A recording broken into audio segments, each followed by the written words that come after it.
Bismillahirrahmanirrahim. Assalamu alaikum. This is your course instructor Dr. Faiza Shaheen here with the course of Economics and Financing of Education EDUC 4124. We will continue from the chapter number 2, Economics of Education. The outline says, in this lecture, a brief overview of various concepts and assumptions in economics of education will be taught. Economics of education and human capital theory.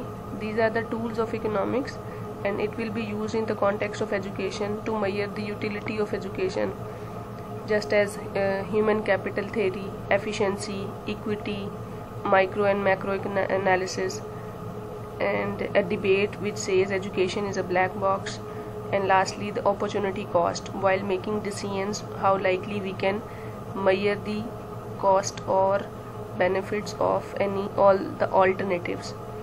So one by one we will see it, starting from economics of education and human capital theory. Economics of education and human capital theory both are different. We should not mix up it. Human capital theory is essentially about individuals, how likely they are motivated when spending money on education. There is a big question: why do we spend on education? The spending on education is on a larger scale. We can say it is an investment, and whatever the money we put today, it will give us something better in future. The money is the investment now, which will secure returns for the individuals in the future. So in the future, in the form of having good wages, we will be having something returned back. The concept of human capital is the idea that people spend on themselves in diverse ways, not for the sake of present enjoyment, but for the sake of future pecuniary and non-pecuniary returns. Whenever we are talking about education, the benefits of education and returns on education are of two types: pecuniary and non-pecuniary. Pecuniary means these are all time related to the money benefits.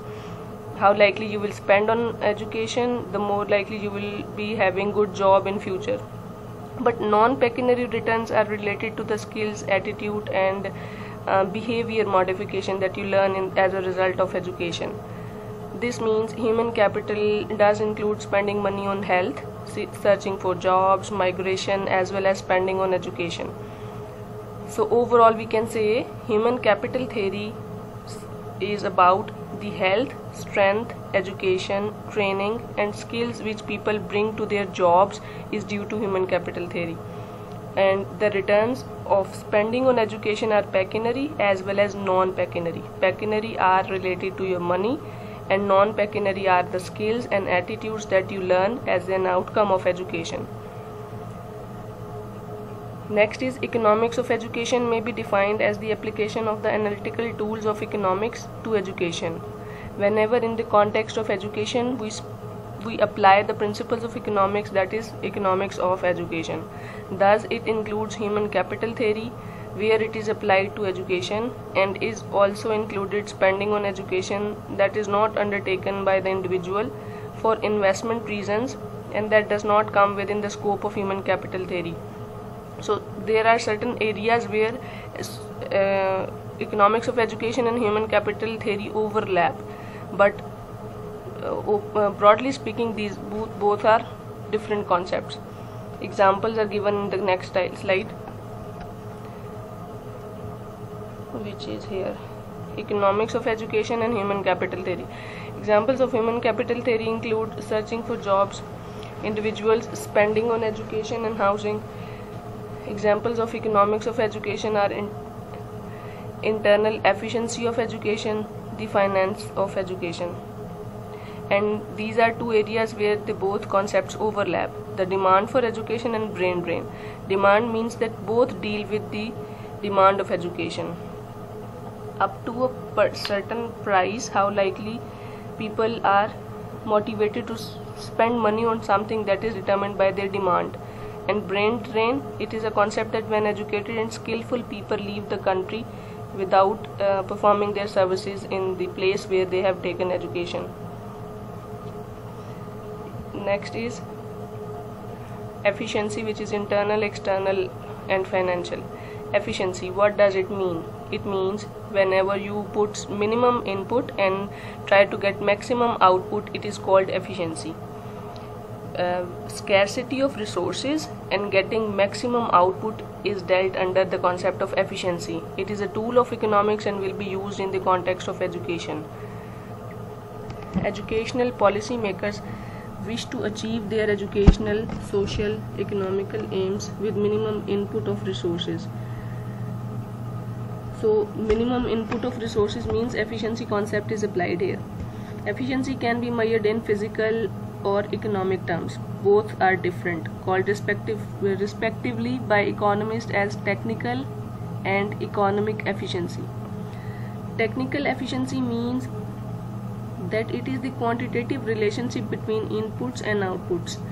It can be measurable, quantifiable, whatever we can measure. जिन चीज़ों को हम गिन सकते हैं वो quantitative relationship है, ये technical efficiency में आता है. और economic efficiency it is concern with the cost of inputs. जब हम इनपुट की कॉस्ट मेजर करेंगे तो वो हमारी इकोनॉमिक एफिशिएंसी है. An increase in economic efficiency occurs when the same output is produced at lower cost और when a greater output is produced at the given cost. Given cost is the planned cost. दोनों तरीकों में आपने input की कीमत को देखना है. अगर वो इनपुट कम भी है लेकिन आपने मैक्सिमम आउटपुट को अचीव करना है, कम पैसा लगा के ज़्यादा चीज़ को हासिल करने को एफिशिएंसी कहते हैं. तो हम अपने मिनिमम रिसोर्सेज को पूरा करते हुए फिर भी ज़्यादातर मैक्सिमम आउटपुट अगर अचीव करेंगे तो वो हमारी एफिशिएंसी है. Economics is concerned with resources being used as efficiently as possible so as to maximise output and minimise cost. We need to minimise our cost and maximise our output. This is why we need to use efficiency in the context of economics of education. All allocation of the resources exist when resources are allocated to result the highest possible results to the society. Why do we spend on education? Because we need to spend it to secure our futures. So returns to the society needs are maximized when we apply the concept of efficiency. There are two types of sources of finances, external as well as internal. External source of finance, it says it is provided by the people or institutions outside the business, create a debt that will require payment in the form of shares and loans.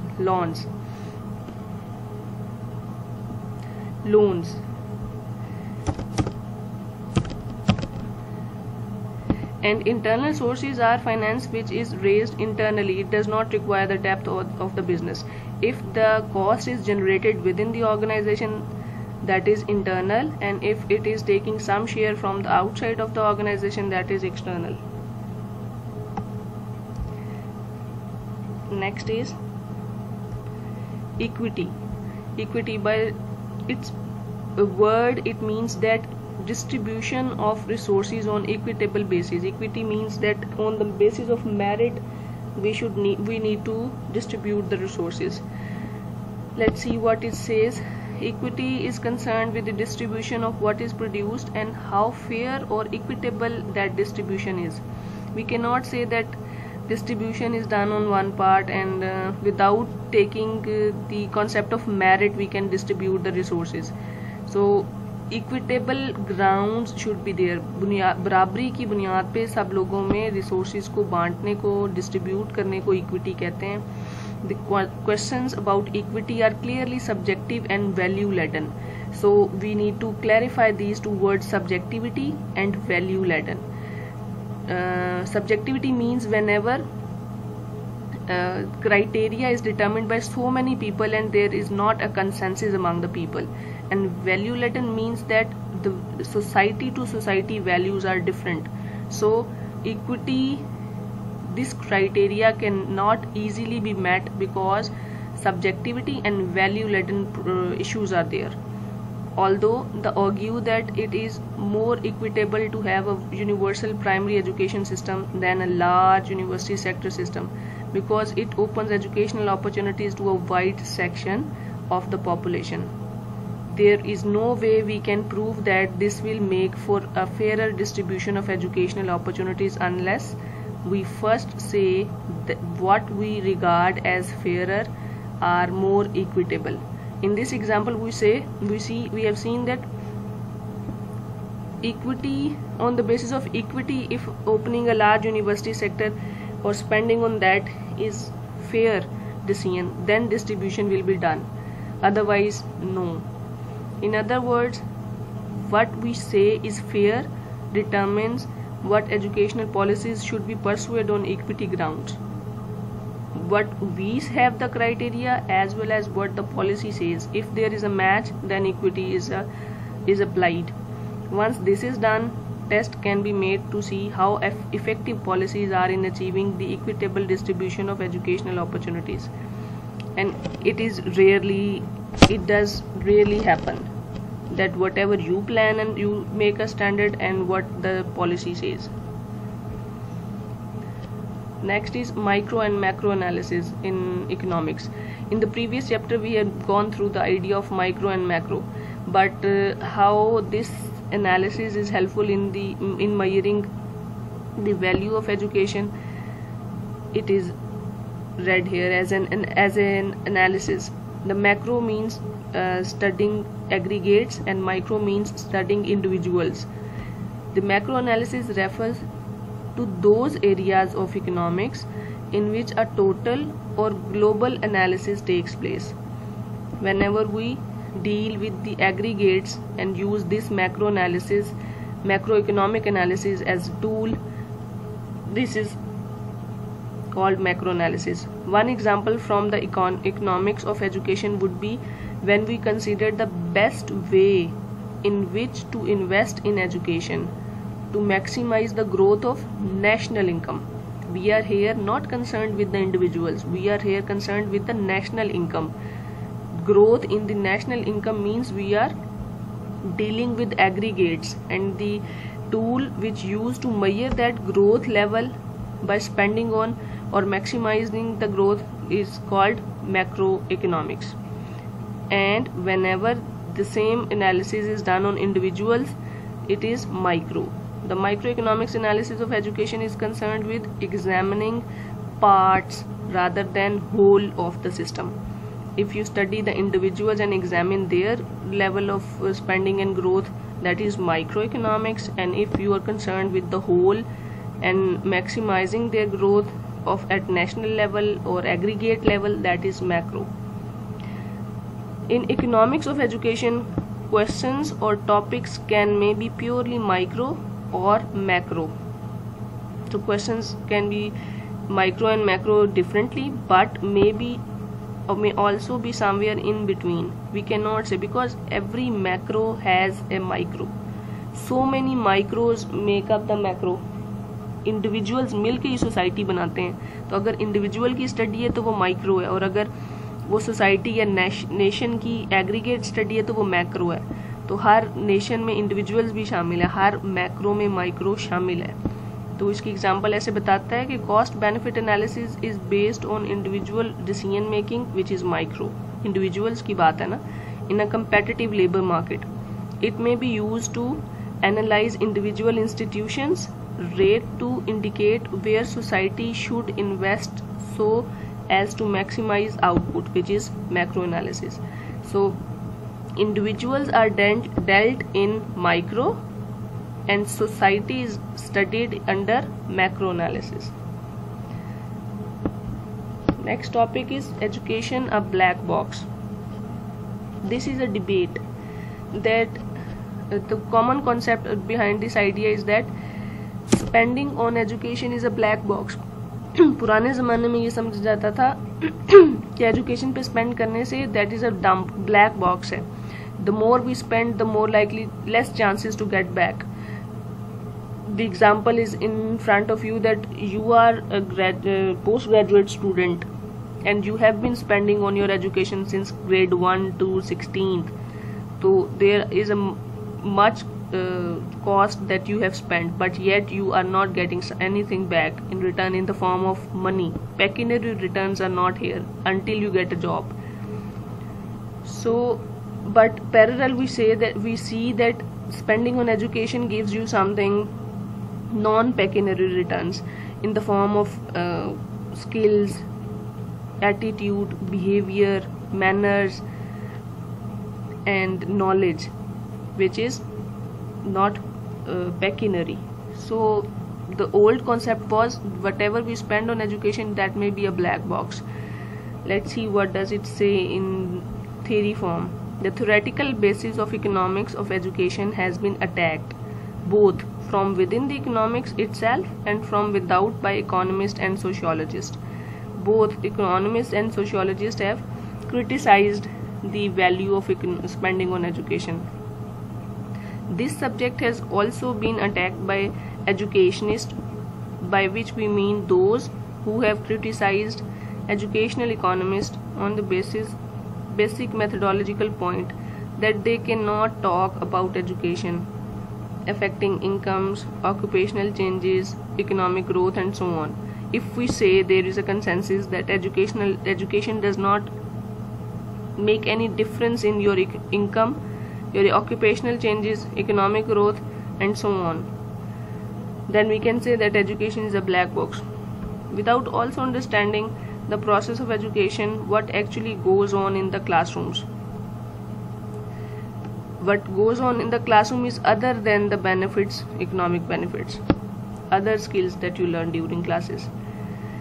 Generally, economists have examined the relationship between educational variables and other variables outside the education system. This comparison makes them enable to understand that what is the utility of spending on education.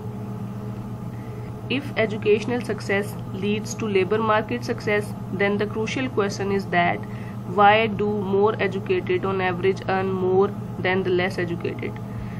Because we have seen so many examples that sometimes educated people do not get their job and they do not get equal earning than those people who are not educated. So this is a big debate which is mixed up with other external factors. The explanation, 2 or 3 debates have been mixed up in this topic. The explanation economists offer is subsumed within their theory of wage determination. Wage determination theory says that the more likely you are qualified, the more likely chances that you will be having a good job. In a competitive labor market, earnings will be determined by the individual's contribution to the outputs. If more highly educated people earn more, it is because they are made more productive by education. So it is a determined fact that productivity increases with the education. What lies behind this explanation is the concept of production function. Productivity function is that due to education, your productivity is increased. Inputs of more highly educated individuals into the production process lead to greater output. But this is not the same thing as having a theory about how the education process itself argues productivity. It says that the process of education itself does not claim that it will increase your productivity. This is the fact that we cannot only rely on this fact that highly educated people earn more, they are responsible for high productivity. But otherwise, yes, do you agree that highly educated people contribute in having high production? Returning more specifically to the relationship between education and labor market success, economists need to be able to isolate the productivity. If it is difficult, but if we isolate the factor of productivity, then we can measure that not only the education is contributing towards increasing the productivity, there may be so many other factors. To do this, we may need a theory about the contribution of education to cognitive and non-cognitive characteristics in the individuals, as well as a theory about why these are valued in the labor market. So, number one, it is very difficult to isolate the productivity, that we try to measure that what education is contributing in terms of cognitive means, and non-cognitive characteristics in the individuals, maybe their skills and other things which are not directly related to education. So there will be more theories required. To sum up this theory as education a black box, we can say that it is an old phenomena that spending on education is useless, but nowadays we are having consensus on the idea that spending on education is not a black box. It is helpful to increase the productivity. The last point in this topic is opportunity cost. This is a concept which is good to, it helps us to select a good alternative among different alternatives. While taking decisions, we need to have this concept opportunity cost. Whatever the decision you are going to take in the life, there the concept of opportunity cost is there. It says next best alternative foregone. These explain the concept of opportunity cost. It means next best means if you are having two alternatives, दो options हैं आपके पास, उनमें से आपने एक को choose कर लेना है, वो आपका डिसीजन है. जो बाकी ऑप्शन है वो आप लोगों का ऑल्टरनेटिव है, फॉरगॉन है. जब तक आपको अपने ऑल्टरनेटिव्स की वैल्यू का नहीं पता होगा, आप अपनी अच्छा डिसीजन लाइफ में नहीं ले सकते. तो जो कोई भी डिसीजन आप लेने चाहते हैं in terms of money and economical terms, तो वो आपको फॉरगॉन ऑल्टरनेटिव की वैल्यू का भी बताता है, ताकि आप बेस्ट डिसीजन ले सकें. It says economists are concerned with allocating resources in optimal way because there are insufficient resources to satisfy everybody's and every government's wants. We have already gone through the idea that scarcity of resources is there. Resources are not sufficient for everyone for all the time. So we need to choose among different alternatives. Decision लेने की हर वक्त इंसान को ज़रूरत रहती है. आपका budget जितना भी ज़्यादा हो, फिर भी you need to have a priority list that what is the most important area where to spend first. If resources are scarce and we desire to allocate them optimally, we need to be able to say what cost of the alternative projects are before we can choose the optimal allocation of resources. Resources are already scarce, even then we need to spend, then we need to know the value of alternatives.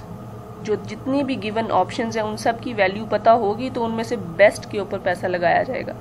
इसके लिए ये concept बना है जिसको opportunity cost कहते हैं, कि हमने अपने फॉरगॉन ऑल्टरनेटिव्स को छोड़ दिया है, वो हमारे सारे जितने भी आपके पास डिसीजन लेने के लिए 4 ऑप्शंस थी, 3 को आपने छोड़ दिया है, वो आपका अपॉर्चुनिटी कॉस्ट से पता लग गया. फॉरगॉन ऑल्टरनेटिव्स आपकी अपॉर्चुनिटी कॉस्ट है, और जो फैसला आपने ले लिया है, एक ऑल्टरनेटिव चूज कर लिया, वो आपका डिसीजन है. इसकी सिंपल एग्जांपल ये है कि you are sitting in the class of masters.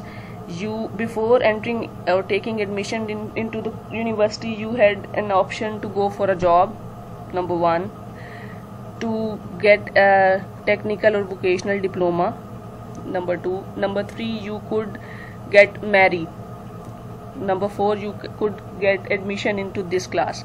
But you have chosen to getting admission into this class, and other 3 alternatives are your foregone items. That is your opportunity cost, and the decision you have taken is to get admission in the class. When we measure cost, we usually do so in money terms, but the true is that what these money cost represents in terms of real resources such as land, machinery and raw materials. So decisions are not always in the terms of money but also in the form of physical resources. For example, the government decides to spend its money. This is a very good example of opportunity cost. If a government has budget to spend its money, use resources, or to support a building of a new technical college, it automatically forgoes the opportunity to invest resources in an alternative project such as having a new rural hospital.